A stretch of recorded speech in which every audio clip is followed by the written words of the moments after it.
Pertama sekali yang saya mahu kongsi ialah di sini Allah sanggup memberi penekanan yang lebih dengan berfirman innahum fityatun. Sesungguhnya mereka itu adalah pemuda-pemuda. Amanu bi rabbihim, yang beriman kepada Tuhan mereka. Allah telah menekankan dan mengetengahkan usia muda mereka. Ini perkara penting kerana apabila kita bercerita tentang belia muda, kita cerita tentang kelompok yang bermasalah dalam masyarakat kita. Anak-anak muda menggunakan dadah. Anak-anak muda taksub dengan adegan lucah dalam internet. Anak-anak muda yang taksub dengan budaya popular. Anak-anak muda yang semakin hilang iman. Anak-anak muda kian keliru. Budak lelaki terlalu sukakan budak perempuan. Bila kita dengar perkataan belia atau anak muda, kita hampir selalu sinonimkannya dengan masalah. Seperti mereka merupakan golongan yang paling lemah dalam komuniti kita. Biar saya bagi tahu kamu sesuatu. Kini dalam suasana dan keadaan fitnah, golongan yang akan memperjuangkan kebenaran, golongan yang teguh dan berani untuk tidak pedulikan apa yang difikirkan orang lain dan berdiri tegap di sisi Allah Subhanahu Wa Taala ialah golongan belia. Mereka lah golongan belia kita, bukannya kelemahan kita. Golongan muda ini bukanlah kelemahan kita. Anak muda adalah kekuatan kita. Apabila generasi golongan belia kembali kepada ajaran Allah, dunia akan berubah.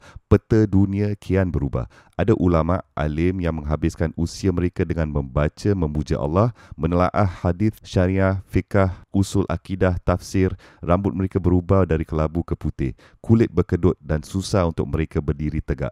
Dan mereka inilah simbol iman yang mulia dan dihormati dalam komuniti kita. Namun begitu, para alim ulama ini selama 14 abad giat mengkaji tentang sekumpulan belia yang tidak tahu apa-apa kecuali Tuhan ialah satu. Para alim ulama ini menulis buku dan artikel tentang kerja dan refleksi ke atas kehidupan sekumpulan belia ini yang tidak berpengetahuan, tidak berpelajaran, tidak mempunyai ijazah dalam mana-mana bidang tajwid. Inilah kuasa iman. Kita bukan memuliakan kelayakan seseorang. Kita bukan memuliakan rupa seseorang. Apa yang Allah muliakan ialah iman yang dipegang teguh. Sama ada ia boleh berdiri menentang tekanan. Jadi anak muda ini boleh menjadi hero untuk para ulama dan bukan sebaliknya. Subhanallah. Cara jalan cerita ini yang disampaikan adalah sangat indah. Ada 4 ayat yang akan dibincangkan. Ayat yang pertama, Iz awal fityatun ilal kahf. Golongan belia tersebut pergi berlindung ke gua itu. Ayat kedua, ayat seterusnya, Allah berfirman, Fadarabna ala azanihim. Ayat kedua, Allah buatkan mereka tidur. Ayat yang ketiga pula, Summa ba'asnahum lina'lama ayyul hizbain ahsa lima labisu amadah. Kemudian kami bangkitkan mereka supaya mereka dapat menyoal sesama sendiri berapa lama mereka tinggal di situ. Dan ayat keempat, mungkin ayat yang paling penting, Nahnu nakussu alaika naba'ahum bilhaq. Kami ceritakan kepada kamu tentang perihal mereka dengan tujuan yang benar. Ini bukanlah sebuah cerita sebagai hiburan. Ia sebuah cerita yang ada tujuan yang sebenar.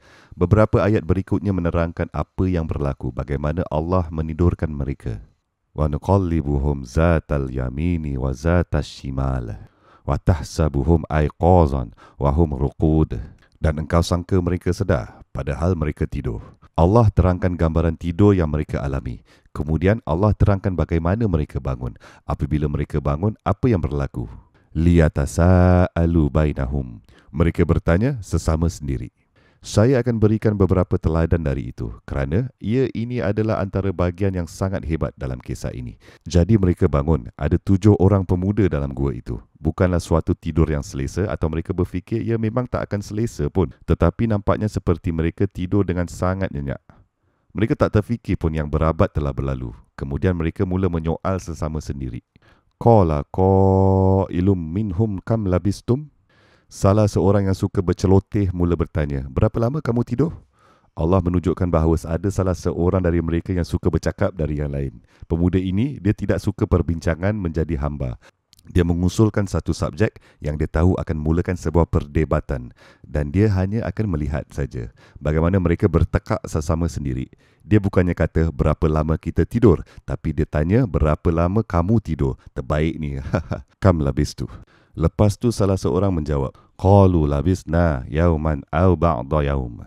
Mungkin kita sudah tidur sehari suntuk ni. Tak adalah, tak mungkin lah. Mungkin setengah je kot. Mungkin kita tidur waktu tengah hari je macam tu kot. Ba'da yaum. Apabila keadaan semakin tidak terkawal, salah seorang dari mereka berkata, Ala, tak kisahlah berapa lama kan. Rabbukum a'lamu bima labistum. Tuhan kamu lebih mengetahuinya tentang lamanya kamu tidur. Jadi, boleh kita lupakan tentang hal ini. Aku tak mau tahu berapa lama kita tidur. Sebab sekarang aku lapar. Aku nak makan ayam. Ini lagi penting. Allah berfirman, "Fab'asu ahadakum biwarikikum hazihi ilal madinati. Falyanzur ayyuha azka ta'ama." Apabila sekumpulan lelaki berkumpul dan meluangkan masa bersama, apakah perkara yang paling diutamakan? Makan. Para wira-wira Islam yang hebat ini, dan Allah sanggup menerangkan dengan jelas, mereka ini hanyalah sekumpulan budak yang meluangkan masa bersama. Kemudian berkata, "Hei, kita kena pergi makan." Dan sekarang kita perlu pilih seseorang dari kita untuk pergi beli makanan secukupnya dengan duit yang kita ada. Dia akan pergi ke restoran yang betul dan order makanan yang cukup untuk kita. Jangan bagi dia ni, nanti dia pergi beli 4 botol kicap je. Tak ada benda lain yang dia belinya nanti. Akan ada seseorang pula kat situ yang tahu semua tempat. Jadi nak pergi mana ni? Dan semestinya juga ada yang huru-hara nak order makan apa. Aku nak french fries. Aku nak tambah sup. Kau diam. Aku yang pergi order untuk semua orang. Akan ada seseorang itu yang selalu tahu apa yang perlu dilakukan. Nah, kau ambil duit ni. Kau pergi beli. Kalau diorang ni pergi nanti, lain jadinya pula. Sebab di kalangan mereka ada yang sengal. Tengok menu je nanti berjam-jam. Kejap, aku tengah fikir ni. Kita kena cepat ni. Lepas tu dia pesan, jangan heboh-heboh dan bertenang. Jangan heboh-heboh dan buat bertenang. Jangan terlalu menarik perhatian orang. Wal yatalattaf. Berwaspadalah dan berlemah lembut. Jangan cetuskan kekacauan. Tapi apa yang mereka sebenarnya tak perasan pula ialah apa yang dorang sedang pakai. Pakaian mereka itu berusia 300 tahun lamanya. Dengan wang dari kerajaan purba. Nak masuk ke pusat membeli belah. Berpakaian seperti Shakespeare atau bahasa kita, hang jebat. Dan berkata pula, saya cuba untuk tidak menarik perhatian orang. Faham tak ini cerita? Kamu faham apa yang sedang berlaku kan? Mereka sepatutnya tidak menarik perhatian orang. Tapi plan mereka ni tak jadi.